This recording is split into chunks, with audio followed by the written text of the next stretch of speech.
अस्सलाम वालेकुम, my name is Ramsha Imran. I hope आप सब ठीक होंगे। आज का हमारा टॉपिक है डेडलॉक। क्योंकि हम लोग एक नया चैप्टर स्टार्ट करने वाले हैं, तो हम लोग स्टार्टिंग से पढ़ेंगे कि डेडलॉक क्या होता है, डेडलॉक कैसे डिटेक्ट किया जाता है, प्रिवेंट किया जाता है। आप लोगों का सिस्टम डेडलॉक में चला जाए तो उससे क्या प्रॉब्लम्स आप लोगों की क्रिएट हो सकती है। तो सबसे पहले हम लोग पढ़ेंगे द डेडलॉक प्रॉब्लम कि ये प्रॉब्लम क्या है। इसके लिए हम लोग एक सिस्टम मॉडल बनाते हैं, वो सिस्टम मॉडल क्या है। देन हम लोग डिस्कस करेंगे डेडलॉक की करेक्टरिस्टिक्स कौन सी हैं। उसके बाद methods for deadlock handling and at the end we will discuss what is deadlock prevention. So after this lecture you will be able to develop a description of deadlock which prevents set of concurrent processes from completing their task. ठीक है, तो आप लोगों को deadlock की एक description का पता चल जाएगा कि डेडलॉक होता क्या है और वो किस तरह हम लोगों के टास्क को कंप्लीट होने नहीं देता। To present a number of different method for preventing, और हम लोग यहाँ पे डिफरेंट नंबर ऑफ मेथड्स पढ़ेंगे डेडलॉक प्रिवेंशन के।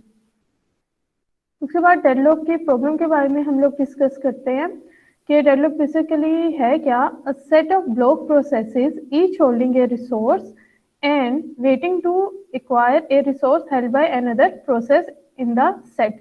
बेसिकली डेडलॉक होता क्या है कि हर प्रोसेस ने कुछ रिसोर्सेस लिए हुए हैं और कुछ रिसोर्सेस के लिए वो वेट कर रहा है। इस तरह आप कह लें कि फॉर इंस्टेंस आपके दो स्टूडेंट हैं, मैं दो स्टूडेंट्स को कहती हूँ कि आप दोनों ने ना अपना नेम लिखना है। ठीक है, दोनों को मैं अलग-अलग बिठा देती हूँ कि दोनों ने अलग-अलग अपना नेम लिखना है। अब मैं नेम लिखने के लिए आपको दो रिसोर्सेज रिक्वायर हैं, एक पेन और दूसरा कॉपी। तो मैं क्या करती हूँ, मैं एक स्टूडेंट को पेन दे देती हूँ और दूसरे स्टूडेंट को क्या दे देती हूँ, कॉपी दे देती हूँ। और अब मैं कहती हूँ कि चलें ठीक है, अब आप लोग अपना नाम लिखे। अब वो जिसके पास पेन है वो कॉपी का वेट कर रहा है और जिसके पास कॉपी है वो पेन का वेट कर रहा है। ठीक है, तो दोनों एक दूसरे का वेट कर रहे हैं कि वो मुझे पेन देगा और दूसरा कहता है वो मुझे कॉपी देगा ताकि मैं अपना नाम लिखूं। तो इस सिचुएशन में दोनों कहाँ पे चले गए हैं, डेडलॉक में चले गए हैं। तो ये सिचुएशन जो होती है वो बेसिकली डेडलॉक कहलाती है। तो इसके अलावा अब क्योंकि दोनों प्रोसेस आप लोगों के पास डेडलॉक में चले गए हैं तो दोनों वेट कर रहे हैं, उस टाइम पे आपका सिस्टम कुछ भी नहीं कर रहा, स्टक हुआ हुआ है। इस चीज को हम लोग कहते हैं डेडलॉक। इसकी एक और एग्जांपल है कि फॉर इंस्टेंस यहाँ पे देखें, आपके सिस्टम में दो डिस्क ड्राइव्स हैं जिन्होंने काम करना है। अब आप लोगों के प्रोसेस दो प्रोसेस है रन होने, process P1 and process P2। P1 को भी डिस्क ड्राइव चाहिए दो और P2 को भी दो डिस्क ड्राइव चाहिए अपनी एग्जीक्यूशन करने के लिए। जबकि एक डिस्क ड्राइव P1 के पास है और एक डिस्क ड्राइव P2 के पास है। अब P1 वाला वेट कर रहा है कि P2 वाली अपनी डिस्क ड्राइव मुझे दे और मैं काम करूं, और P2 वेट कर रहा है कि P1 अपनी डिस्क ड्राइव मुझे दे और देन मैं अपना काम करूं। तो दोनों प्रोसेस उस टाइम पे कहाँ पर है, आपकी वेटिंग स्टेट में आ गया है। ठीक है, इस टाइम पे दोनों प्रोसेस आपके रन नहीं हो रहे, तो यहाँ पे प्रोसेस P0 भी वेट कर रहा है और प्रोसेस P1 भी वेट कर रहा है। ठीक है, तो इस कंडीशन को जिसमें सारे प्रोसेस किसी दूसरे प्रोसेस का, मतलब हर प्रोसेस किसी दूसरे प्रोसेस का वेट कर रहा है कि वो अपनी एग्जीक्यूशन कंप्लीट करे, देन वो प्रोसेस अपनी एग्जीक्यूशन कंप्लीट करेगा। इस कंडीशन को हम लोग बेसिकली क्या कहते हैं, डेडलॉक।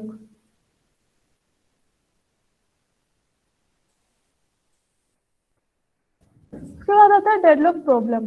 ठीक है, यहाँ पे एक और इसके एक एग्जांपल है और ये मतलब बड़ी क्लासिकल एग्जांपल है और इसकी क्या कहते हैं इम्प्लीमेंटेशन, आगे सॉल्यूशंस बहुत ज़्यादा प्रोवाइड किए गए हैं, इस पर रिसर्च और बहुत ज़्यादा किया गया है। क्योंकि इस चीज़ को अगर हम सोल्व कर ले तो हम लोग डेडलॉक की प्रॉब्लम को सोल्व कर सकते हैं। ये प्रॉब्लम कहती है कि फॉर इंस्टेंस आप लोगों के पास ना 5 फिलोसफर्स हैं। ठीक है, ये काफ़ी मतलब पुरानी एग्जांपल है, क्लासिकल। तो ये इसी तरह मतलब एग्जांपल है कि आप लोगों के पास 5 फिलोसफर है। वो जो फिलोसफर है ना वो दो फंक्शन परफॉर्म कर सकते हैं। पहला फंक्शन कि वो थिंक करेंगे, या तो वो कुछ सोच रहे होंगे, और दूसरा फंक्शन क्या है कि वो कुछ खा सकते हैं। ठीक है, तो आप अगर उन 5 को रियल टाइम में लें तो इसका मतलब 5 प्रोसेस का मतलब 5 आप लोगों के पास सॉफ्टवेयर हैं या कोड्स हैं या प्रोसेस है। अब वो जो 5 प्रोसेस है उनके अंदर दो फंक्शंस हैं। पहला फंक्शन क्या है कि या तो वो थिंक करेंगे, एक फंक्शन कॉल है कि वो थिंक करेंगे, और दूसरा फंक्शन है कि वो ईटिंग करेंगे। और ईटिंग के लिए क्या है, there is a bowl of noodles, कि वो नूडल्स खाएंगे। लाइक दिस, ठीक है। अब अगर एक प्रोफेसर आता है या फिलोसफर आता है तो वो अपनी सीट पे बैठता है, ठीक है, लाइक वन आया, वो अपनी सीट पे बैठा फिलोसफर, उसने अपनी राइट साइड वाली चॉपस्टिक को उठाया, सॉरी अपनी राइट साइड वाली चॉपस्टिक को उठाया, अपनी लेफ्ट साइड वाली चॉपस्टिक को उठाया, और उसने क्या किया, नूडल्स खाना शुरू कर दी। जैसे ही अब ये लेफ्ट और राइट क्या है, आप समझिए ये एक वेरिएबल्स है, वेरिएबल ए है, वेरिएबल बी है, ठीक है, इसे मैं कहती हूँ ये वेरिएबल ए है, ये वेरिएबल बी है, इसे मैं कहती हूँ ये वेरिएबल आपका कोई सी है, ये बी है, और ये ई है, ठीक है, ये आपके वेरिएबल्स है। अब ये प्रोसेस वन आया, उसने क्या किया, ये दोनों वेरिएबल्स लिए, अपना फंक्शन परफॉर्म किया, अपनी नूडल्स खाई, और उसने चॉपस्टिक दोनों रखी, वेरिएबल्स को रिलीज किया और चला गया। फिलोसफर टू आया, उसने खाया, और उसके बाद उसने अपने रिसोर्सेज लिए ए एंड सी, और उससे नूडल्स खाई, और उसके बाद चला गया। उसी तरह फिलोसफर थ्री आया, उसने काम कर लिया। फिलोसफर फोर आया, उसने भी अपने चॉपस्टिक उठाई, और फिलोसफर फाइव आया, उसने भी अपनी चॉपस्टिक उठाई, और उन्होंने अपना काम कर लिया, और देन इवेंट।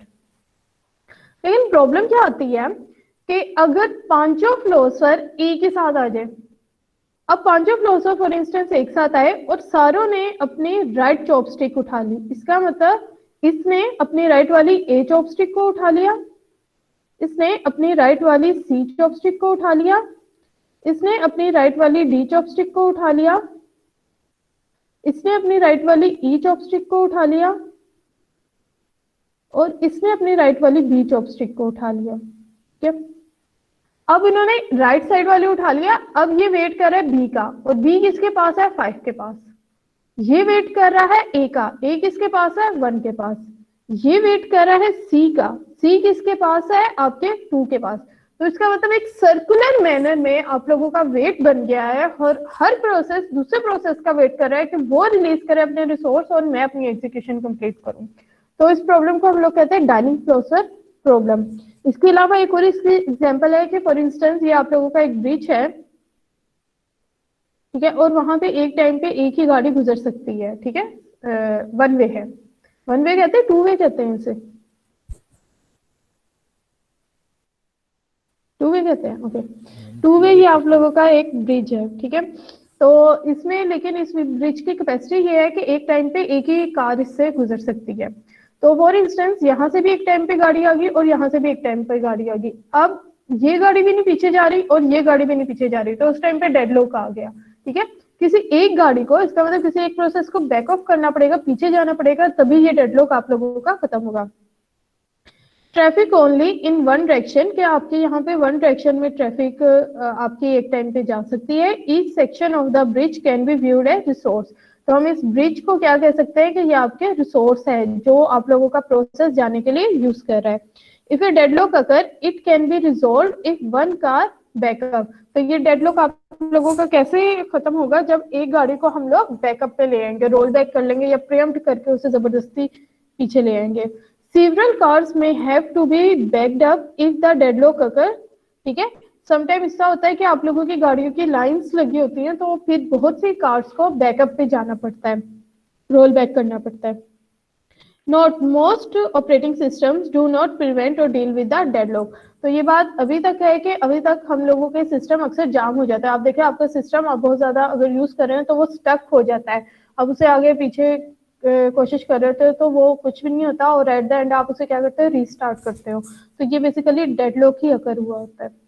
तो डेडलॉक को आप आइडेंटिफाई करने के लिए अपना एक सिस्टम मॉडल बनाते हैं। ये जो सिस्टम मॉडल होता है ये आइडेंटिफाई करता है कि अगर your system is in deadlock और नॉट। तो ये आप लोगों का सिस्टम मॉडल कैसे बनता है, इसके अंदर आप लोगों के कुछ रिसोर्सेज यूज होते हैं, मैं कहती हूँ R1 R2 N number of resources है, जिसका मैं कहती हूँ फॉर इंस्टेंस जो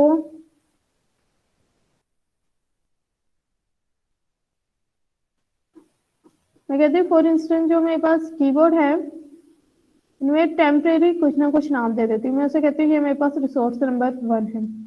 जो माउस है वो मेरे पास रिसोर्स नंबर 2 है। मेरे पास आगे कोई मॉनिटर स्क्रीन है, वो रिसोर्स नंबर 3 है, 4 है, 5 है, तो इसका मतलब मैं अपने सीपीयू साइकिल्स को, अपनी मेमोरी स्पेस को, अपने आईओ डिवाइसेस को, सबको क्या कह रही हूँ कि ये मेरे पास क्या है, रिसोर्सेज है, ठीक है। और जितने अवेलेबल है उतनी ही आर की वैल्यू है, मैंने रैंडमली आर का नाम दे दिया इन सारे रिसोर्सेज को। Each resource type are I has W I instance. Her resource के कुछ इंस्टेंस है। जिस तरह आप लोगों के सिस्टम में अगर मैं बात करूं तो सिर्फ एक कीबोर्ड होता है तो उसका एक इंस्टेंस है। अगर एक माउस अटैच है तो आप लोगों का एक इंस्टेंस है। दो आपके आप लोगों के यूएसबी पोर्ट अटैच है, ठीक है, दो आप लोगों के यूएसबी अटैच है अगर सिस्टम से, और ये मैं कहती हूँ ये R3 है, तो इसके इंस्टेंस क्या हुए, दो हुए। उसी तरह मैं कहती हूँ आपके सिस्टम के अंदर 10 टेप ड्राइव्स लगी हुई हैं,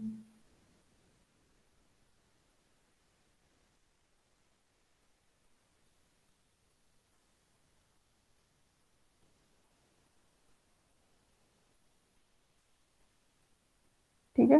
तो ये क्या है, 10 क्या है, इंस्टेंस है। तो यहाँ पे लिखा हुआ है हर रिसोर्स के क्या होंगे, इंस्टेंसेस होंगे, और वो इंस्टेंसेस एक भी हो सकता है और मल्टीपल भी हो सकते हैं, एक दो तीन चार कोई भी काउंटिंग हो सकती है।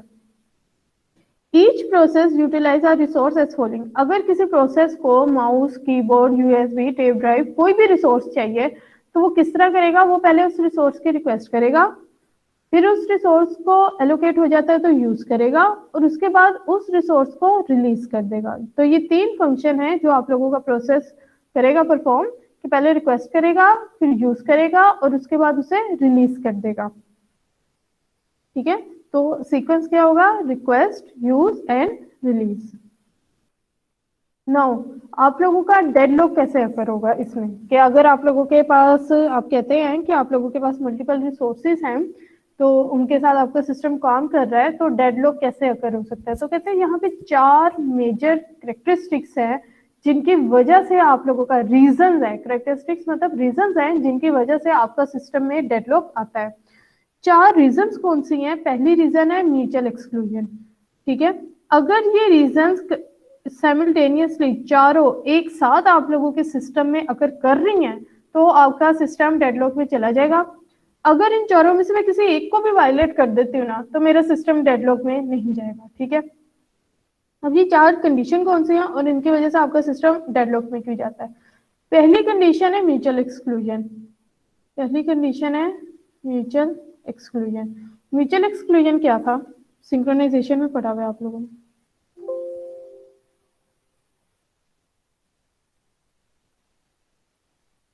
जी बेटा, म्यूचुअल एक्सक्लूजन क्या था, सिंक्रोनाइजेशन में आप लोगों ने डिस्कस किया वो।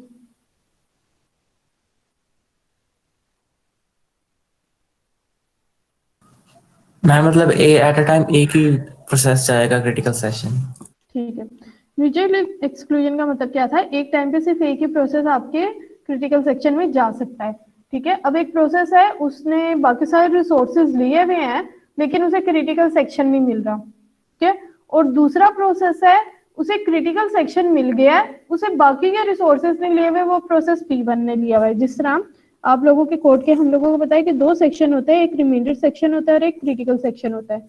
मैं कहती हूँ प्रोसेस P नोड को क्रिटिकल सेक्शन मिल गया, शेयर्ड रिसोर्स है ना, उसे क्रिटिकल सेक्शन मिल गया, ठीक है। लेकिन रिमाइंडर सेक्शन में कोई एक रिसोर्स है जो उसे नहीं मिला, और प्रोसेस P1 है, उसे रिमाइंडर सेक्शन के सारे रिसोर्सेज मिल गए हैं लेकिन क्रिटिकल सेक्शन नहीं मिला कि वो अपने एग्जीक्यूशन कंप्लीट करे।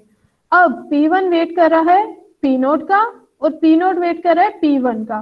तो म्यूचुअल एक्सक्लूजन जब आप करते हो, सिंक्रोनाइजेशन का तो सोल्यूशन हमें देती है, बिल्कुल ठीक देती है, लेकिन वो एक और प्रॉब्लम क्रिएट कर देती है जिसे हम कहते हैं डेडलॉक। क्योंकि हम म्यूचुअल एक्सक्लूजन में कहते हैं कि क्रिटिकल सेक्शन में सिर्फ एक ही प्रोसेस जा सकता है। अगर मैं ये अलाउ कर दूं कि मल्टीपल प्रोसेस आपके म्यूचुअल मतलब क्रिटिकल सेक्शन में जा सकते हैं, तो प्रोसेस P1 यहाँ जाके अपना काम करेगा, एग्जीक्यूशन कंप्लीट करेगा और रिमाइंडर सेक्शन को छोड़ेगा और फिर P नोड एग्जीक्यूशन कर देगा। तो ये तो सोल्यूशन मिलता है। लेकिन म्यूचुअल एक्सक्लूजन को मैं वैसे ही वायलेट नहीं कर सकती। अगर मैं यहाँ पे मल्टीपल प्रोसेस को भेजना शुरू कर दूंगी तो मेरी सिंक्रोनाइजेशन का तबाह हो जाएगा, तो उससे मेरा डेटा इनकंसिस्टेंट हो जाएगा। तो पहली कंडीशन है म्यूचुअल एक्सक्लूजन जिसकी वजह से डेडलॉक होता है। सेकंड होती है hold and wait. Hold and wait क्या है कि इस प्रोसेस ने कुछ एक रिसोर्सेज लिए हुए हैं, इसे फॉर इंस्टेंस 4 रिसोर्सेज चाहिए, 3 इसने लिए हुए हैं और एक के लिए वो क्या कर रहा है, वेट। ठीक है, तो उसकी वजह से आपके सिस्टम डेडलॉक में जा सकते हैं, होल्ड एंड वेट की वजह से, कि हर प्रोसेस को आपने स्टार्ट कर दिया, उसे इनिशियली रिसोर्सेज दे दिए, लेकिन दरमियान में जाके वो स्टक होके बैठे है, कुछ रिसोर्सेज के लिए वेट कर रहा है, वो किसी और प्रोसेस के लिए, किसी और प्रोसेस को मिल गया है। ठीक है, थर्ड पे जो करेक्टरिस्टिक्स है उसे हम कहते हैं नो प्रीएम्पशन। नो प्रीएम्पशन क्या होती है, a resource can be released only voluntarily by the process holding it. ठीक है, कोई भी रिसोर्स जो है वो वॉलंटरली, नॉन प्रीएम्पशन हमने स्केजुलिंग में पढ़ा था कि खुद से वो प्रोसेस आप छोड़ देता है तो ठीक है, खुद टर्मिनेट हो जाता है तो ठीक है। नॉन प्रीएम्प्टिव आप उसे निकाल नहीं सकते, आप फोर्सफुली उसे टर्मिनेट नहीं कर सकते, उससे रिसोर्सेस नहीं ले सकते, उसे रोल बैक नहीं कर सकते। तो कहते हैं कहते हैं कि इसकी वजह से भी आपका सिस्टम डेडलॉक में चला जाता है। लाइक नो प्रीएम्पशन कि आप लोगों ने ये प्रोसेस है, ये आप लोगों का एक क्रिटिकल सेक्शन लेके बैठा है और ये इनफिनाइट टाइम के लिए क्रिटिकल सेक्शन में आप लोगों का लेके बैठा है, होल्ड करके बैठा है, लेकिन आप इस प्रोसेस को रोल बैक नहीं कर सकते हैं, नो प्रीएम्प्टिव है, तो उससे भी आपका सिस्टम डेडलॉक में चला गया। उसकी वजह से कितने प्रोसेस है जो वेटिंग में चले गए हैं, तो वो भी डेडलॉक क्रिएट कर देता है। उसके बाद होता है सर्कुलर वेट। सर्कुलर वेट कहलाता है देयर एग्जिस्ट अ सेट कि आप लोगों के पास पी नोड से लेके पी एन तक प्रोसेस है of waiting process such that P node is waiting for resource that is held by P1। जो मैंने स्टार्टिंग में एग्जांपल दी थी कि दो आप लोगों के पास पर्सन है, एक के पास पेन है, एक के पास पेज है, पेन वाला पेज का वेट कर रहा है, पेज वाला पेन का वेट कर रहा है, तो ये क्या है, सर्कुलर मोशन में। सेम है, हम लोगों ने ये भी एग्जांपल पढ़ी थी कि आपका जो पहला यूजर था वो दूसरे का वेट कर रहा है, दूसरा तीसरे का वेट कर रहा है, तीसरा चौथे का वेट कर रहा है, चौथा पांचवे का वेट कर रहा था, और जो पांचवे वाला है वो पहले का वेट कर रहा है, तो ये क्या बन गया, एक।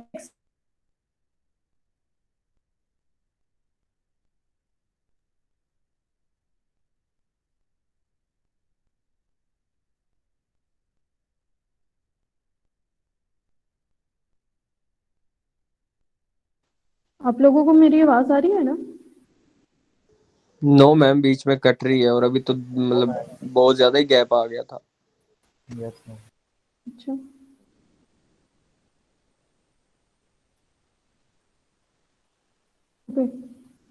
सर्कुलर वेट क्या है कि एक प्रोसेस दूसरे का वेट करे, दूसरा तीसरे का, तीसरा चौथे का, चौथा पांचवे का और पांचवा अगेन फर्स्ट वाले का, तो ये एक क्या कहते हैं, सर्कल में वेटिंग हो रही है। तो डेडलॉक का चौथा रीजन क्या होता है, आपका सर्कुलर वेट के प्रोसेस पी नोट P1 का वेट करे, P1 P2 का वेट करे, P2 Pn का करे, जो आखिरी प्रोसेस है ना वो अगेन P1 का वेट कर रहा है। तो इस तरह का अगर वेट होता है तो उसकी वजह से आपका डेडलॉक आ सकता है। अब मेरी आवाज ठीक आ रही है? यस मैम, अब सही आ रही है। ठीक है, तो आप लोग कैसे पता लगाएंगे कि आपका सिस्टम डेडलॉक में है? उसके लिए एक ग्राफ बनाया जाता है, इस ग्राफ को हम लोग कहते हैं resource allocation graph. Resource allocation graph, आप लोगों को पता है आपके हर ग्राफ में दो चीजें होती हैं, एक वर्टिसेस होते हैं और एक एजेस होते हैं। ठीक है ना? वर्टिसेस क्या होते हैं, vertices is partition into two type. ठीक है, वर्टिसेस आप किसे कहते हो, बेसिकली जो आप लोगों की नोड्स होती हैं। ठीक है, तो वर्टिसेस दो टाइप के हैं यहाँ पे, एक या तो प्रोसेस होगा, दूसरा रिसोर्स होंगे। दूसरा एजेस, एजेस जो आप लोग लाइंस ड्रॉ करते हैं बिटवीन वर्टिसेस, तो वो एजेस क्या होंगे, दो तरह के एज होंगे, रिक्वेस्ट एज होगा और एक असाइनमेंट एज होगा। ठीक है, तो ये उनकी पिक्टोरिकल रिप्रेजेंटेशन है। प्रोसेस जो होता है उसे सर्कल से रिप्रेजेंट करते हैं, जो रिसोर्स है उसे हम लोग इसे रेक्टेंगल से रिप्रेजेंट करते हैं, और उसके अंदर आप इंस्टेंसेस बताते हो। जिस तरह यहाँ पे 4 लिखा हुआ है, 4 छोटी छोटी रेक्टेंगल बनी हुई है, इसका मतलब ये है कि 4 इंस्टेंसेस हैं। अगर किसी का एक है तो एक रेक्टेंगल बना दो उसके अंदर छोटी सी, अगर 2 है तो 2 बना दो, 3 है तो 3 बना दो, 4 है तो 4 बना दो। तो जितनी भी उसके इंस्टेंसेस हैं अब उसके अंदर लिख दो कि इस रिसोर्स की इतने इंस्टेंसेस हैं। उसके बाद एजेस की बात करें तो पहला होता है रिक्वेस्ट एज। रिक्वेस्ट क्या होता है कि उसका एरो का साइन किस तरफ होता है, रिक्वेस्ट रिसोर्स की तरफ, कि P1 ने, Pi ने R के लिए रिक्वेस्ट सेंड की है, तो P टुवर्ड्स R, तो R की तरफ उसका एज होगा कि इस रिसोर्स की मैंने रिक्वेस्ट सेंड की है। जैसा मैं क्लास में कहती हूँ इस बच्चे ने, तो मैं पॉइंट क्या करूंगी, उस बच्चे की तरफ अपनी फिंगर पॉइंट करूंगी, ठीक है। तो आप, वो बच्चा क्या है, रिसोर्स है, ठीक है, और मैं क्या हूँ, प्रोसेस हूँ। तो उससे आप याद रखें कि यहाँ पे आप लोगों का एरो जो होगा वो रिसोर्स की तरफ होगा रिक्वेस्ट में। और अगर आप होल्डिंग, उसे वो चीज असाइन होगी है, तो फिर एरो चला जाएगा प्रोसेस की तरफ कि ये रिसोर्स इस प्रोसेस को असाइन हो गया है, तो फिर एरो आप लोगों का चला जाएगा प्रोसेस की तरफ, ठीक है। अब ये एक एग्जांपल है। अब ये देखें, यहाँ पे आप लोगों के पास 3 प्रोसेस हैं, P1, P2 एंड P3, और 4 रिसोर्सेज हैं, R1, R2, R3 and R4। और हर रिसोर्स का मैंने इंस्टेंस बताया हुआ है कि R1 है उसका एक इंस्टेंस है, R3 का एक इंस्टेंस है, R2 के 2 इंस्टेंसेस हैं, और R4 के 3 इंस्टेंसेस हैं, ठीक है। अब ये जो आपका रिसोर्स R1 है उसने किसी की रिक्वेस्ट सेंड, ठीक है। अब आप लोगों के पास क्या होंगे, ये आपने बना लिए, सबसे पहले अपने प्रोसेस बना लिया आप लोगों ने। आप लोगों को बताया होगा कि कितने प्रोसेस है, आपने उतने राउंड्स बना लिए, सर्कल्स बना लिए कि ये हमारे पास प्रोसेस है। रिसोर्सेज है उनके लिए आप लोगों ने अपने जो है रेक्टेंगल्स बना ली। हर रिसोर्स के कितने इंस्टेंस है वो लिखा हुआ है, उतने आप लोगों ने इसके अंदर इंस्टेंस बना लिए। अब आपका क्या है, ये जो P1 है उसने रिक्वेस्ट की है R1 के लिए, तो P1 यहाँ से एरो कहाँ आएगा, R1 की तरफ, कि P1 ने रिक्वेस्ट सेंड की है R1 के लिए, लाइक दिस, कि P1 ने रिक्वेस्ट सेंड की है आप लोगों के रिसोर्स R1 के लिए, तो एरो यहाँ पे चला गया, ठीक है।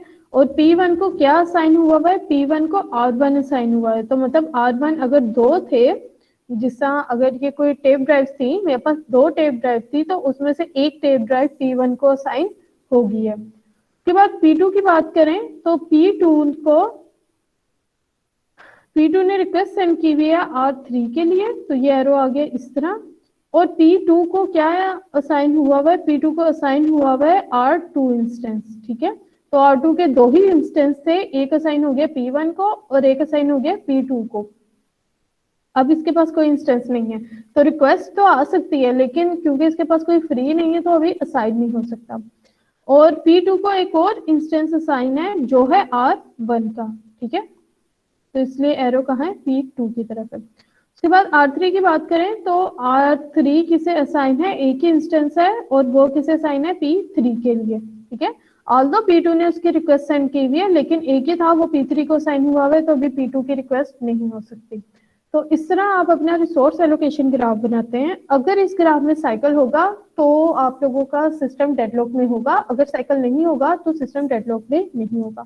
अब मैं साइकिल देखने की कोशिश करती हूँ, तो यहाँ से स्टार्ट करूँ 1 2 3, लेकिन अगर यहाँ पे ही डायरेक्शन होती तो ये साइकिल होता, ठीक है, ये साइकिल बनता है। लेकिन इस वाली डायरेक्शन की वजह से आपका क्या है, ये साइकिल कंप्लीट नहीं हो रहा, तो आपका ये वाला सिस्टम डेडलॉक में नहीं है। यहाँ तक कोई क्वेश्चन है तो कर लो।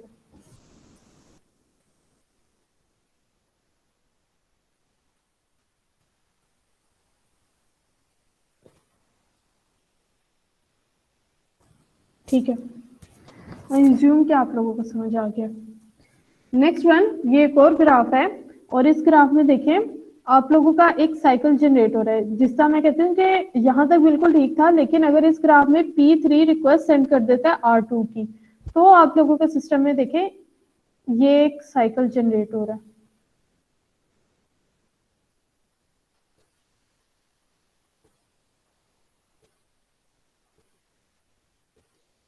तो इस साइकिल की वजह से आपका सिस्टम कहाँ जा रहा है, डेडलॉक में जा रहा है। एक साइकिल ये भी जनरेट हो रहा है, तो एक भी साइकिल हो जाए तो आपका सिस्टम डेडलॉक में चला जाता है, एक से ज्यादा भी हो सकते हैं, ठीक है। तो लेकिन हमारा सिस्टम क्या है, डेडलॉक में है। अब क्या हमेशा ये बात होती है कि आपका सिस्टम में अगर साइकिल आ जाए तो आपका सिस्टम डेडलॉक में चला जाएगा? नहीं, हमेशा ये बात नहीं होती। जिस तरह ये देखें, यहाँ पे ये एक साइकिल जनरेट हो रहा है, ये वाला, ठीक है। तो मैं देखती हूँ कि क्या आपका सिस्टम वाकई में डेडलॉक में। अब देखो P2 ने किसी की रिक्वेस्ट नहीं सेंड की हुई, इसका मतलब P2 को एग्जीक्यूशन के लिए कोई फर्दर प्रोसेस नहीं चाहिए, तो P2 अपनी एग्जीक्यूशन कंप्लीट कर लेगा, P4 भी अपनी एग्जीक्यूशन इस तरह कंप्लीट कर लेगा। जब ये दोनों अपनी एग्जीक्यूशन कंप्लीट कर लेंगे तो उस टाइम पे क्या होगा, इनके रिसोर्सेज क्या हो जाएंगे, फ्री हो जाएंगे, ठीक है, इसके भी और इसके भी, ठीक है। तो इस रिसोर्स के लिए P1 ने रिक्वेस्ट की हुई है, P1 को ये वाला रिसोर्स मिल जाएगा, इसकी रिक्वेस्ट की हुई है P3 ने, तो P3 को ये वाला रिसोर्स मिल जाएगा। तो साइकिल तो है लेकिन डेडलॉक में नहीं है। और डेडलॉक में क्यों नहीं है, क्योंकि ये मल्टीपल रिसोर्सेज है। अगर एक ही रिसोर्स होता है ना तो ये पक्का डेडलॉक में था, लेकिन मल्टीपल की वजह से ये बच गया, डेडलॉक में नहीं है। तो हम लोगों ने इससे क्या अपनी थ्योरी बनाई है, if graph contain no cycle it means no deadlock. अगर इस ग्राफ में, रिसोर्स एलोकेशन ग्राफ में साइकिल नहीं होगा तो आपका सिस्टम डेडलॉक में नहीं है। लेकिन अगर ग्राफ में साइकिल होगा तो इसका मतलब क्या है, आपका सिस्टम डेडलॉक में है।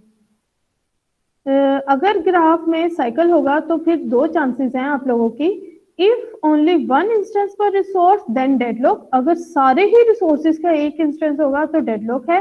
If several instance per resource then probability of deadlock. अगर एक इंस्टेंस है तो पक्का डेडलॉक है, मल्टीपल इंस्टेंस है तो चांसेस ऑफ डेडलॉक है, ठीक है। पक्का मतलब डेडलॉक नहीं है लेकिन चांसेस हो सकते हैं डेडलॉक के। तो डेडलॉक को हम लोग कैसे हैंडल करते हैं, डेडलॉक को हम लोग 3 तरीकों से हैंडल करते हैं, deadlock prevention, avoidance and detection and recovery. इस लेक्चर में हम लोग डेडलॉक प्रिवेंशन के तक ही पढ़ेंगे।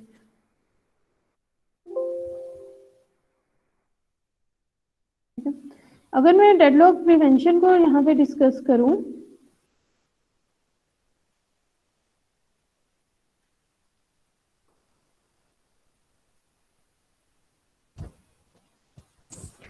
डेडलॉक प्रिवेंशन को डिस्कस करूं तो डेडलॉक प्रिवेंशन कहता है,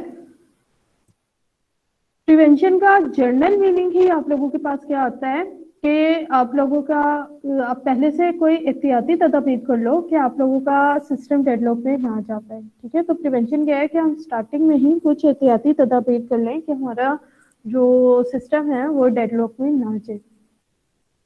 तब ये एहतियाती तदाबीर कैसे होती हैं, restrain the ways request can be made,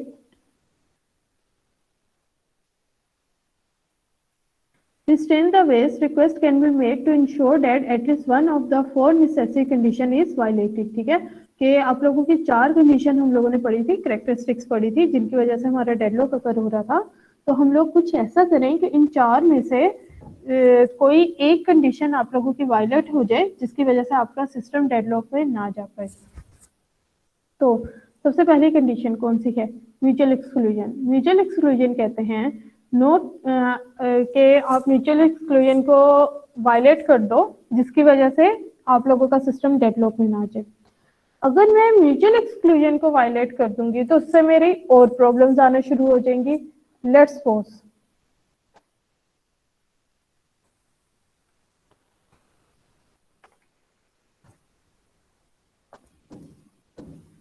आप लोग कहते हो कि आप लोगों के पास 2 प्रोसेस है P1 एंड P0, और आप अगर म्यूचुअल एक्सक्लूजन को खत्म कर देते हो तो आप लोगों के पास क्या प्रॉब्लम आ जाती है, सिंक्रोनाइजेशन की। क्योंकि आपके शेयरेबल रिसोर्स को अगर मल्टीपल प्रोसेस एक्सेस कर रही हैं तो वहां पे सिंक्रोनाइजेशन नहीं है, उसकी वजह से आपका डेटा जो है वो इनकंसिस्टेंट हो जाता है। तो आप ये वाली कंडीशन तो वायलेट कर नहीं सकते, इससे तो आपका डेटा कहाँ चले जाएगा, इनकंसिस्टेंट में चला जाएगा। सेकेंडली होती है can not be prevented for all resources. आप सारे रिसोर्सेज के लिए ये कर भी नहीं सकते क्योंकि कुछ रिसोर्सेज आपके नॉन शेयरेबल होते हैं जैसे कि प्रिंटर वगैरह। तो तब तो आप वैसे ही म्यूचुअल एक्सक्लूजन बनती ही नहीं है क्योंकि वो बाय डिफॉल्ट आप लोगों की होल्ड कर रही होती है, तो आप वहां पे इसे वायलेट कर ही नहीं सकते हो क्योंकि वो resources he by default he non shareable है। तो ये तो काम हो नहीं सकता। उसके बाद है hold and wait. Must guarantee that whenever a process request a resource it does not hold any other resource। के आप इस चीज की गारंटी दें कि जब एक प्रोसेस कोई रिसोर्स होल्ड करके बैठा हुआ है तो वो इसके अलावा बाकी कोई, मतलब पहली कंडीशन म्यूचुअल एक्सक्लूजन को तो हम लोग नहीं कर सकते। सेकंड पर आ जाते हैं कि चलो इसे वायलेट करने की कोशिश करते हैं। सेकंड है hold and wait. Must guarantee that whenever a process request a resource it does not hold any other resources। कि मैं कहती हूँ कि होल्ड एंड वेट पे आप किसी प्रोसेस को जाने ही ना दो कि अगर किसी प्रोसेस में फॉर इंस्टेंस 3 है तो वो प्रोसेस फर्दर किसी रिसोर्स के लिए रिक्वेस्ट सेंड ही ना कर सके। तो सिर्फ वही प्रोसेस जिसके पास कोई भी रिसोर्सेज नहीं है, सिर्फ वही प्रोसेस रिक्वेस्ट सेंड कर सके। लेकिन अगर किसी प्रोसेस के पास कुछ रिसोर्सेज हैं तो वो फर्दर की रिक्वेस्ट ना सेंड कर सके, जो होता है होल्ड एंड वेट। अब अगर आप होल्ड एंड वेट को वायलेट कर देते हैं कि नहीं भी प्रोसेस तो रिक्वेस्ट सेंड ही नहीं कर सकता फर्दर रिसोर्सेज की, तो आप देखो कि अगर मैं पेंट ओपन कर रही हूँ, मैं उस पर काम कर रही हूँ, मैंने एक पिक्चर बनाई है, अब मैं उस पिक्चर का प्रिंट लेना चाह रही हूँ, ठीक है। तो फर्दरली पहले उसके पास पेंट वगैरह सारे रिसोर्सेज थे, मेरी पिक्चर बन गई। अब मैंने एक न्यू रिसोर्स के लिए रिक्वेस्ट की है जो है प्रिंटर। अब वो प्रिंटर के लिए मेरी तो होल्ड एंड वेट मैंने वायलेट कर दी, ये तो कंडीशन वायलेट होकर अब इस तरह बन गई है कि अगर कुछ रिसोर्सेज हो तो फर्दर की वो रिक्वेस्ट ही नहीं कर सकता। अब मैं पेंट की रिक्वेस्ट ही नहीं कर सकती। जब मैं पेंट की रिक्वेस्ट नहीं कर सकती तो प्रिंट की रिक्वेस्ट नहीं कर सकती, तो मैं तो वहां पे बैठी हूँ, मेरी तो एग्जीक्यूशन ही नहीं हो रही है। तो इसका मतलब ये है कि अगर मैं होल्ड एंड वेट को यहाँ पे वायलेट कर दूंगी तो मेरे प्रोसेस फिर इन्फिनाइट टाइम के लिए एग्जीक्यूट नहीं हो रहे होंगे, तो फिर ये प्रॉब्लम बन जाएगी। और जब इन्फिनाइट टाइम के लिए एग्जीक्यूट नहीं होते, इस प्रॉब्लम को मैं कहती हूँ starvation. Require process to request and be allocated all its resources before its being execution, और allow process to request resources only when they are known, कि जब उसके पास कोई रिसोर्सेज नहीं है तब उसको क्या कहते हैं, आप अलाउ करें कि वो एग्जीक्यूट करे, रिक्वेस्ट सेंड करे। रिसोर्सेज यूटिलाइजेशन है और दूसरी बार ये स्टार्वेशन में जा सकता है। तो ये उसकी है कि कंसीडर कि आप लोग होल्ड एंड वेट कहते हो, आपके पास एक रिसोर्स है प्रिंटर, ठीक है, आपने वो यूज करना है। तो अगर मैं होल्ड एंड वेट को वायलेट कर देती हूँ तो require process to request and allocated are resources before is execution, तो बिफोर एग्जीक्यूशन मुझे उसे सारे रिसोर्सेज देना पड़ेंगे। तो अगर मैं सारे ही रिसोर्सेज लाइक मैं कहती हूँ कि अच्छा पेंट को प्रिंटर की जरूरत हो सकती है, तो मैं स्टार्टिंग में ही पेंट को प्रिंटर भी असाइन कर दूं कि इसे जरूरत हो सकती है। अब इससे प्रॉब्लम क्या आती है, the process must initially request the DVD drive, file drive and printer, इसे तीन चीजें चाहिए, ये तीनों के लिए क्या करेगा, रिक्वेस्ट सेंड करेगा। तो तीनों इसे मिल गए और इसने अपना काम कर लिया। लेकिन इस काम में देखिए आपका प्रिंटर सिर्फ एंड में यूज होना होता है और उससे पहले जितना काम है उस टाइम पे वो आइडल पड़ा है, ना कोई दूसरा प्रोसेस उसे यूज कर सकता है क्योंकि वो एलोकेट हुआ है इस प्रोसेस को, जैसे हम कहते हैं लो प्रोसेस यूटिलाइजेशन। सेकेंडली कि अगर मैं फॉर इंस्टेंस उसे प्रिंटर असाइन ही नहीं करती हूँ, ठीक है, और मैं पहले दो ही असाइन कर देती हूँ, तो उससे क्या होता है, the process may request some resources and use them before the request of additional resources, उसे अपने पहले रिसोर्सेज को क्या करना पड़ेगा, रिलीज करना पड़ेगा। तो अगर मैं डीवीडी ड्राइव और डिस्क ड्राइव दे देती हूँ, प्रिंटर नहीं देती, तो एंड में जाके अगर उसे प्रिंटर की जरूरत पड़ जाती है तो पहले उसे अपने डीवीडी ड्राइव और डिस्क ड्राइव को रिलीज करना पड़ेगा, फिर तीनों रिसोर्सेज उसे मिलेंगे। तो the process first request only the DVD drive and disk drive, तो वो होगी, then it release the both drives and disk drive, दोनों को वो उससे रिलीज करे ताकि नन पे चला जाए, and again request the disk drive and the printer, और अगेन फिर वो सबकी रिक्वेस्ट करे और वो फिर उसे मिले, ठीक है, और फिर वो टर्मिनेट हो सकता है। तो इससे तो बहुत आप लोगों की ऑल टाइम आप लोगों की कॉपीज बन रही है, डेटा इधर जा रहा है उधर जा रहा है, मे बी नेक्स्ट टाइम पे वो वाली डिस्क ड्राइव ना मिले, दूसरी डिस्क ड्राइव उसे मिल जाए जो फ्री हो, तो ये वाला तो स्टार्वेशन में जा सकता है। थर्ड पर होता है डेडलॉक प्रिवेंशन। डेडलॉक प्रिवेंशन होता है if a process that is holding some resources request another resources that can not be immediately allocated to it, then all resources currently being held are release, ठीक है। तो इसका मतलब ये है कि अगर एक प्रोसेस कुछ रिसोर्सेज लेके बैठा है और कुछ रिसोर्सेज के लिए वो क्या कर देता है, रिक्वेस्ट कर देता है, फॉर इंस्टेंस वो 3 रिसोर्सेज लेके बैठा है और 4 रिसोर्स के लिए वो क्या कर देता है, रिक्वेस्ट कर देता है। अगर तो वो 4 रिसोर्स उसे अवेलेबल है तो उसे दे दो, अगर वो अवेलेबल नहीं है तो ये क्या करेगा, उसके इंतजार में इनफिनाइट टाइम के लिए बैठा होगा, ठीक है, वेट कर रहा होगा।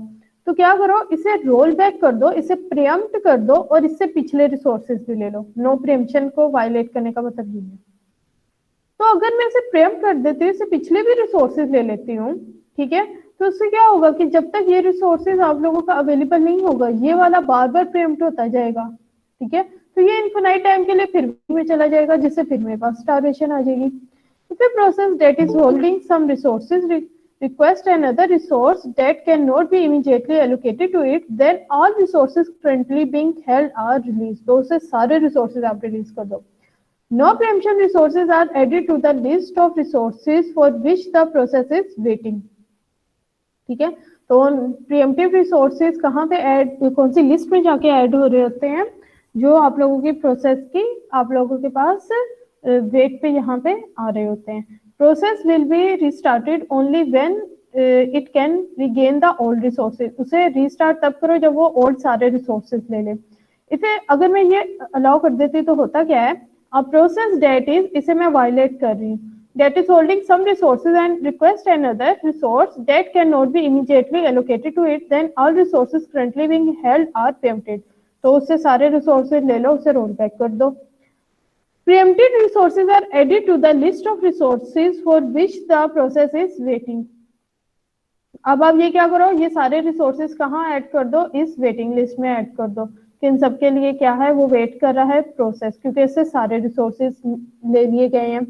Process will be restarted only when regain all resources. जब इसे ये सारे रिसोर्सेज नहीं मिल सकते तब तक वो रीस्टार्ट नहीं हो सकता. As well as the new one that is requested, और साथ में वो न्यू वन भी उसे मिले. If a process request some resources, first check whether they are available. If they are available, then allocate them. If not available, then check whether they are allocated to some other process that is waiting for additional resource. फिर आप check करो कि क्या वो किसी ऐसे process को तो नहीं एलोकेट हुए हैं कि जो आगे किसी के लिए वेट कर रहा. If so, we preempt the desired resource from the waiting process and allocate them the requesting process.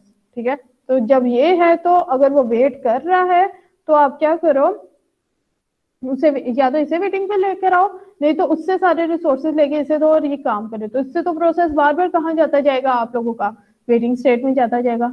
If the resources are neither available or held by waiting process used by running process, the requesting process must wait. तब requesting process को उस time के लिए क्या करना चाहिए, wait करना चाहिए. और ये इनफिनाइट टाइम के लिए आपके कहाँ चला गया, वेटिंग पे चला गया.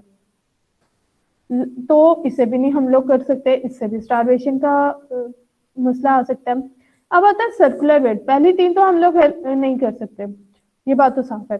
अब हम चौथी की बात करते हैं, सर्कुलर वेट. अगर सर्कुलर वेट आ जाता है, impose a total ordering of all resource type and require that each process request resources in an increasing enumeration. कि आपके पास प्रोसेस है, आप उसे इंक्रीजिंग नंबर में कर दो.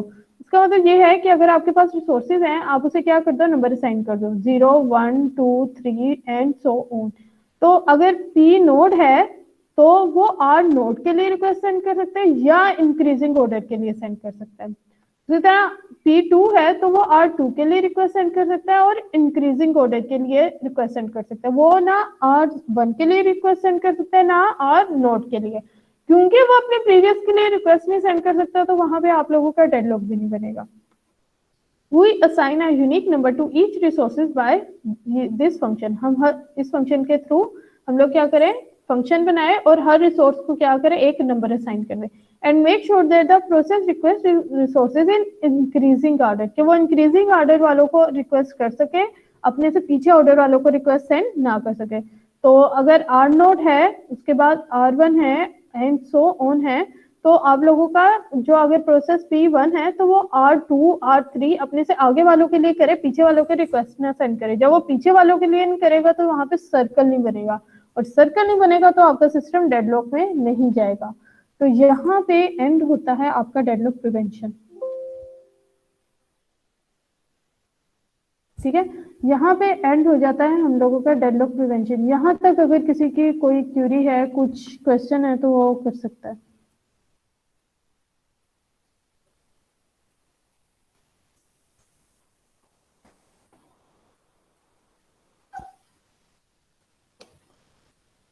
ओके, आई अज्यूम कि आप लोगों का कोई क्वेश्चन नहीं है, कोई प्रॉब्लम नहीं है, तो इसलिए मैं इसे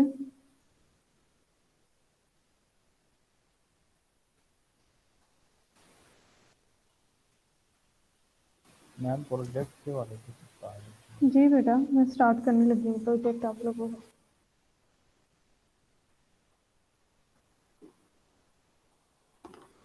मैम वो कितने ग्रुप मेंबर होंगे इसमें? स्टार्ट करने लगी हूँ। आप लोगों को सारी डिटेल्स दिखती है कि आपने प्रोजेक्ट कैसे सबमिट करवाना है, क्या डेट है, क्या। ओके,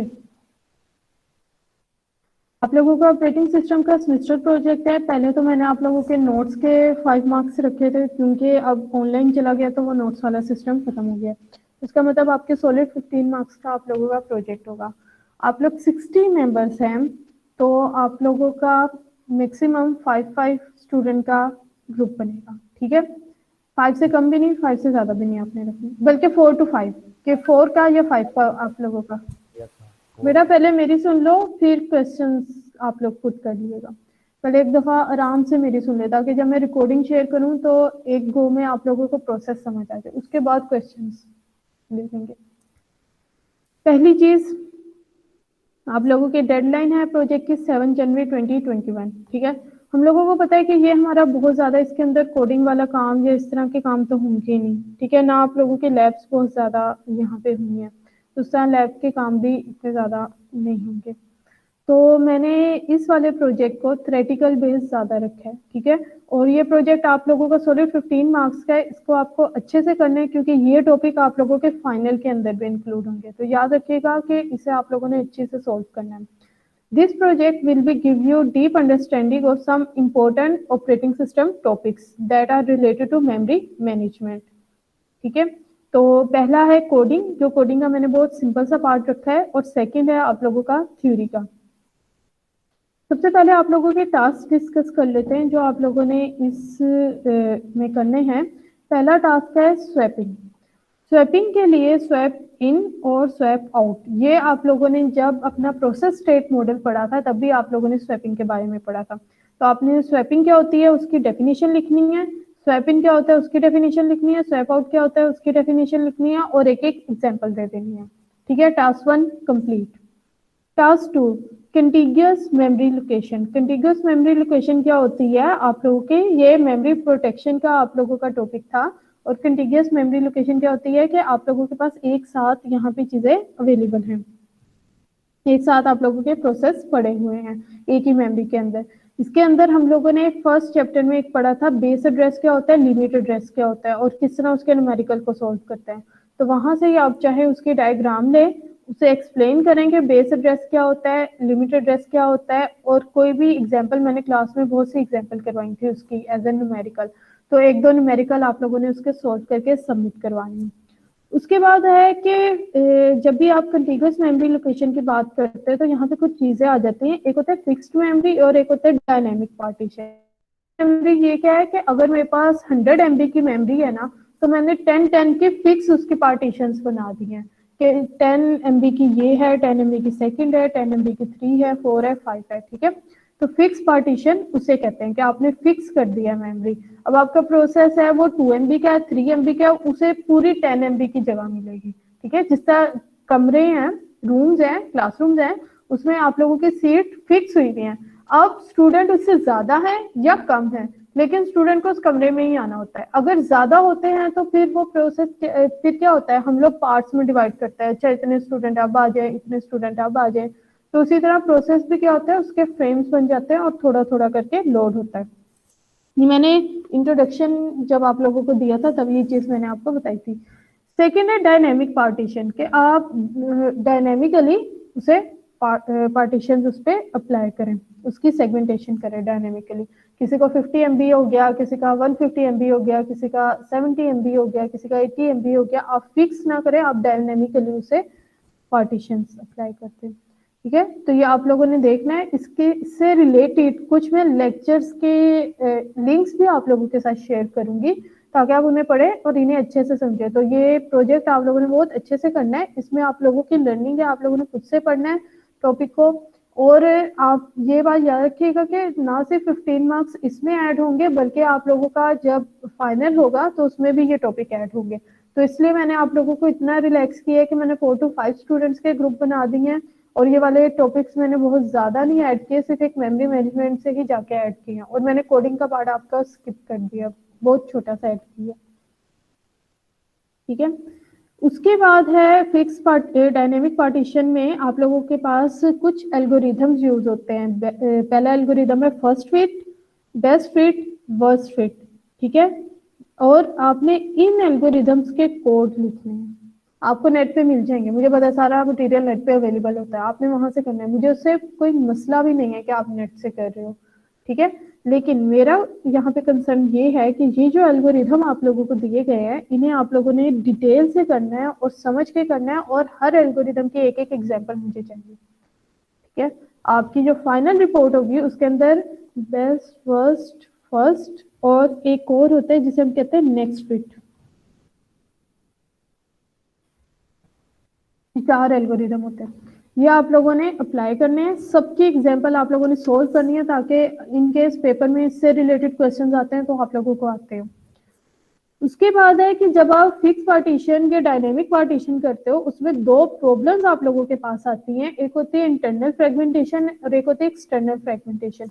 इन दोनों प्रॉब्लम्स को आपने डिस्कस करना है। फिक्स पार्टीशन में इंटरनल फ्रेगमेंटेशन आती है और डायनेमिक पार्टीशन में आप लोगों के पास एक्सटर्नल फ्रेगमेंटेशन आती है। तो इन दोनों को आपने सॉल्व करना है, और इसका एक सोल्यूशन टेक्निक है जिसे हम मोस्टली कहते हैं कंपैशन। तो आप लोगों ने वो सोल्यूशन टेक्निक को डिस्कस करना है, मतलब पूरा उसका एल्गोरिथम नहीं लिखना है, जस्ट आपने उसकी डेफिनेशन लिख देनी है और वो किस तरह होती है। मिस वो यहाँ पे लिख दें आप सोल्यूशन के साथ। क्या आप जब देखेंगे ना वीडियोस तो उसके अंदर लिखा हुआ कंपैक्शन। अगर मैं स्पेलिंग आगे पीछे हो जाए तो हाँ, लेकिन इस तरह ही टेक्निक है कंपैक्शन। कोई बात नहीं मिस। कंपैशन शायद।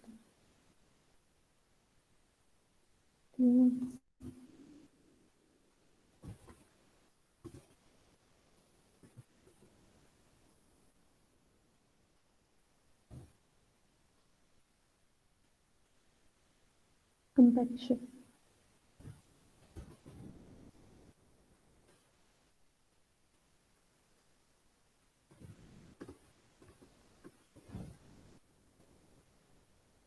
ओके, इसका सॉल्यूशन है, इसे डिस्कस करना है। उसके बाद आता है पेजिंग। पेजिंग आप लोगों के पास क्या होती है, ये आप लोग आर्किटेक्चर में ऑलरेडी पढ़ चुके होते हैं पेजिंग, या पढ़ रहे होते हैं, ठीक है। फिजिकल एड्रेस क्या है, लॉजिकल एड्रेस क्या है, आपका जो मेन मेमोरी का एड्रेस होता है, यहाँ पे मैं लिख भी दूँ, मेमोरी का जो एड्रेस होता है उसे हम फिजिकल एड्रेस कहते हैं, और जो आप लोगों के पास सेकेंडरी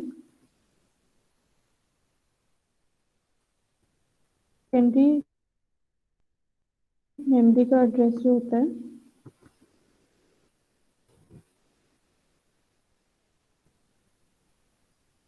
उसे हम लोग कहते हैं लॉजिकल एड्रेस, ठीक है। फिजिकल एड्रेस क्या होता है, लॉजिकल एड्रेस क्या होता है, कैसे फाइंड करते हैं, ये चीजें आप लोगों ने with the help of numerical आप लोगों ने सोल्व करनी है, ठीक है। इसकी गाइडलाइन के लिए अगेन मैं आपको बता रही हूँ कि मैं आपके साथ वीडियोस वगैरह इसकी शेयर कर दूंगी, क्योंकि मेरा मकसद ये है कि आप लोग ये चीजें सीखें। उसके बाद क्या है, structure of A page table. Page table का स्ट्रक्चर क्या होता है, सेगमेंटेशन कैसे होती है और वर्चुअल मेमोरी कैसे होती है, ठीक है। अब आप लोगों के अगर 5 मेंबर्स हैं तो हर मेंबर ने क्या करना है, 1 या 2 टास्क अपने असाइन कर लेने हैं, किस मेंबर के कौन से टास्क है आप लोगों ने ये करना है। आप लोगों की जो सबमिशन डेट है kindly strictly follow the given guidelines, otherwise you will be responsible for your marks deduction, ठीक है। तो यहाँ पे मैं सबमिशन बता रही हूँ, there should be a detail report in word and PDF format, दोनों फॉर्मेट में होनी चाहिए। और मैं आप लोगों को बता रही हूँ कि मिनिमम 20 पेजेस होने चाहिए उस रिपोर्ट में, 20 पेजेस से कम की वो रिपोर्ट ना हो। एंड योर प्रेजेंटेशन स्लाइड, उसी रिपोर्ट की आपने प्रेजेंटेशन स्लाइड बनानी है, यूज द गिवन टेम्पलेट, ये भी छोड़ दे, ठीक है।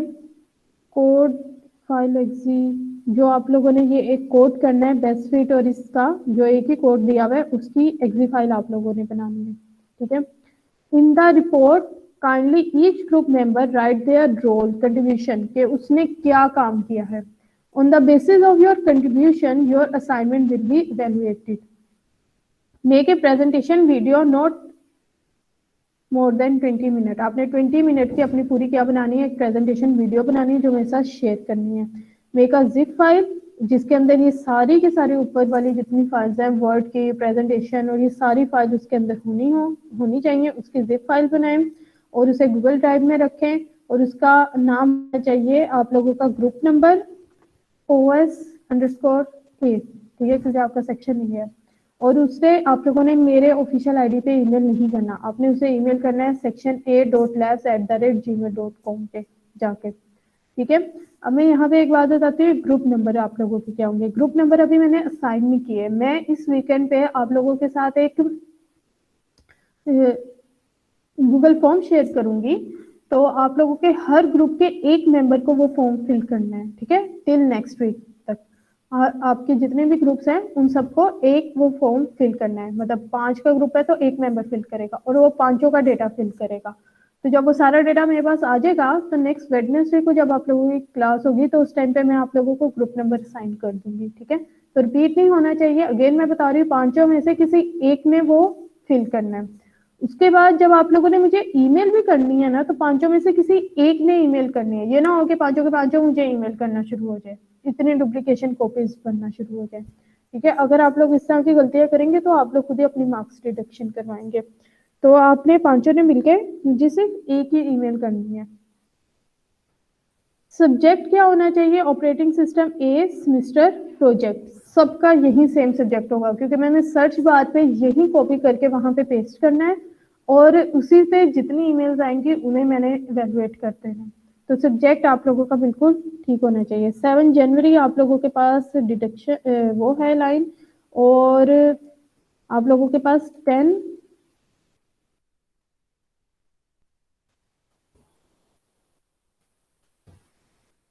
डेज तक आप मुझे उसके बाद सबमिट करवा सकते हैं। पर डे आप लोगों की 10% डिडक्शन होगी, और अगर आप मुझे 10 जनवरी के बाद सबमिट करवाते हैं तो then you will be marked as 0, ठीक है।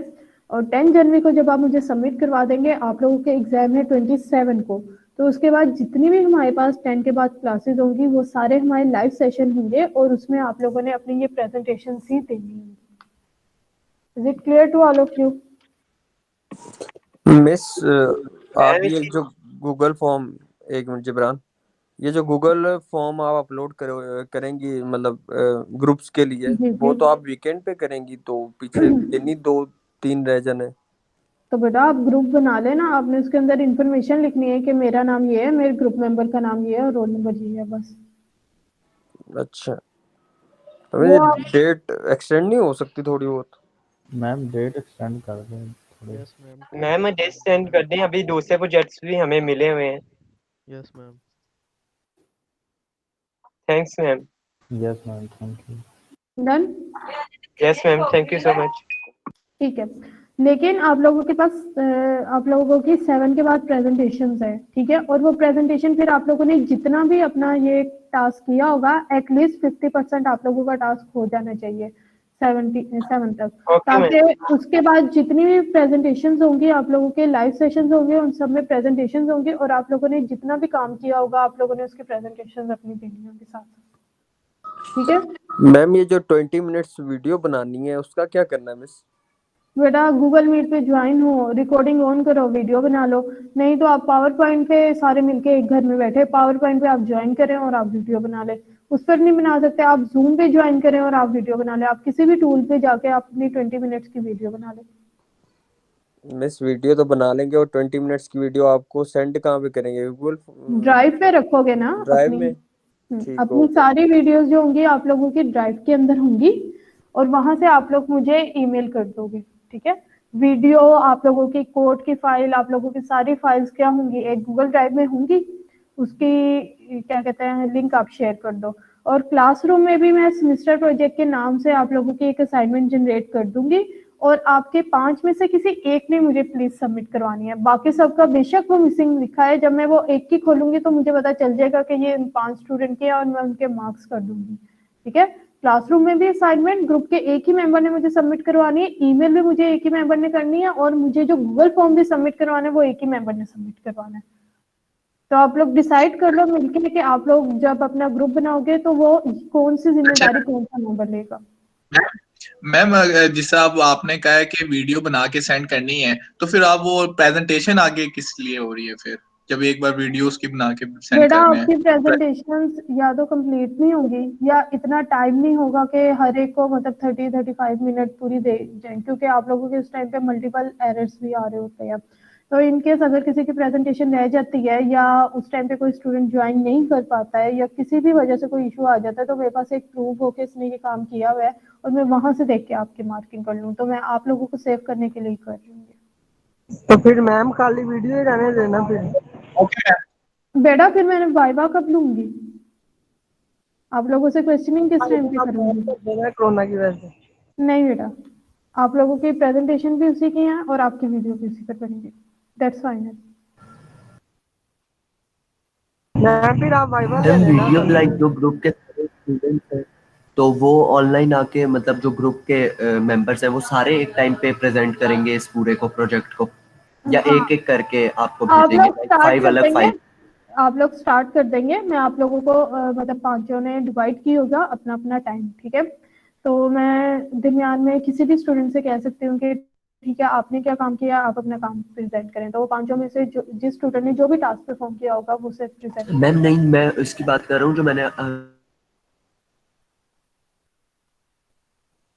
जी बच्चे क्या बात कर रहे हैं?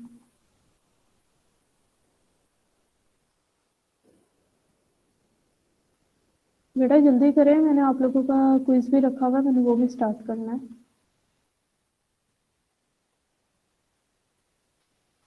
Hello Haidar. Yes ma'am. Haidar Kamran में भी उनका इंटरनेट का कोई इशू आ गया। जी इसके अलावा कोई क्वेश्चन है तो कर लें।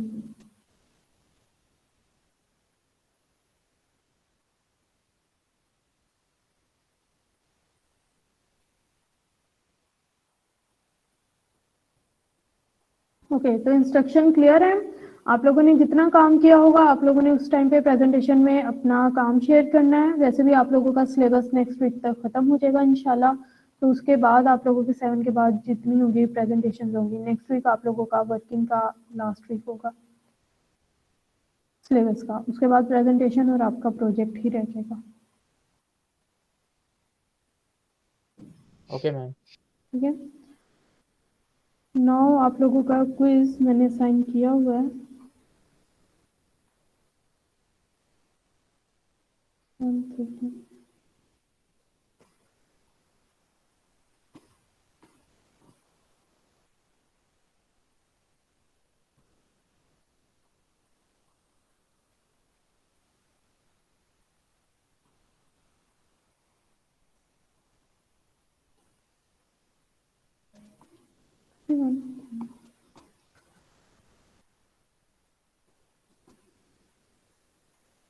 ओके विद इन 1 और 2 मिनट आप लोगों का क्विज जो होगा आपकी स्क्रीन पर आ जाएगा।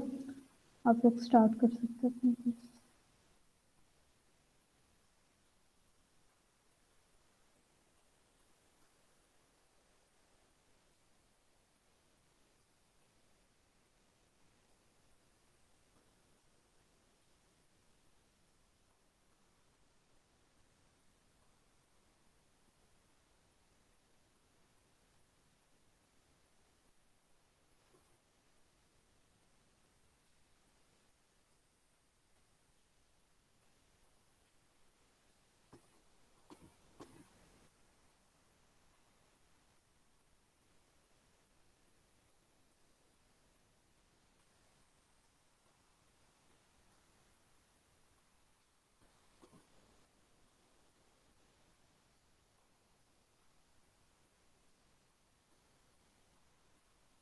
ओके आप लोगों का क्विज आ गया आप लोगों की स्क्रीन में।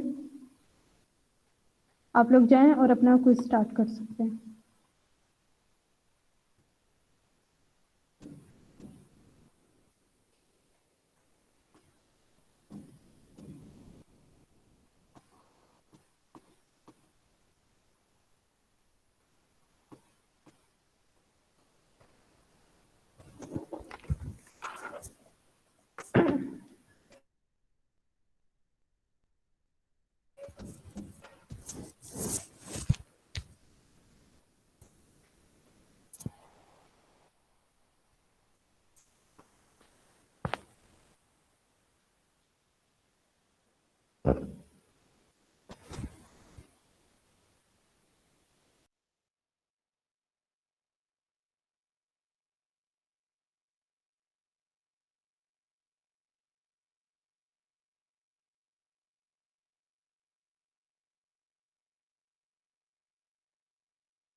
बेटा आप अपना क्विज सबमिट करवाएंगे तो फिर डन यहाँ पे चैट पे लिख के आपने चुप करके क्लास अपना लीव करते हैं।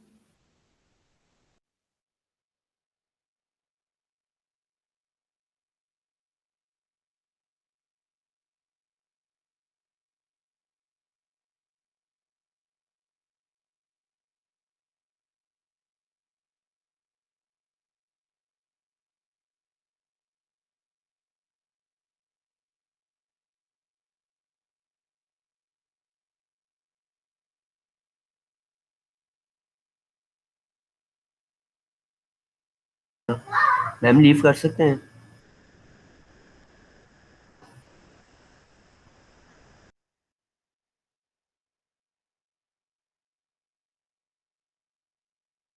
जी बेटा मैंने ऑलरेडी कहा है कि आपका क्विज हो गया, आप सबमिट करवाएं और आप क्लासरूम लीव कर सकते हैं।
मैम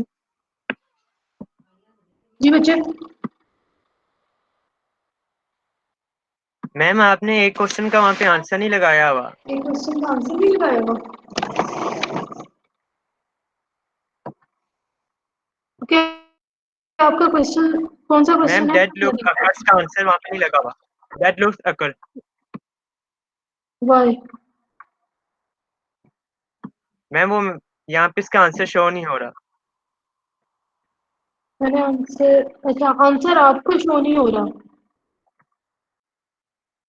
ऐसे कह रहे हैं? नहीं मैम, मैंने सबमिट करा दिया, वहाँ पे वो फॉर्म पे मेरे मार्क्स भी आ गए, लेकिन वहाँ पे लिखा आ रहा है कि इसका आंसर कोई भी नहीं लगा हुआ।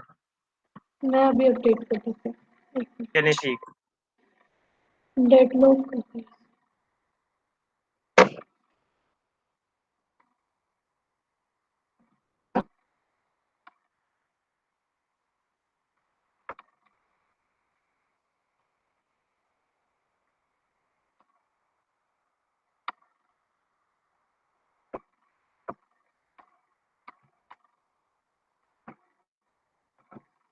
हो गया, मेरी तरफ से अपडेट हो गया, आप लोगों के मार्क्स भी अकॉर्डिंगली अपडेट हो जाएंगे, ठीक है। ओके, यहाँ पे आप लोगों का सेशन मैं एंड करती हूँ 140। आप लोगों का सेशन मैं एंड करती हूँ, 141 हो रहे हैं, 150 तक आप लोगों ने अपना क्विज सबमिट करना है, ठीक है। 150 पे ये फॉर्म जो होगा रिस्पॉन्सेस लेना बंद कर देगा।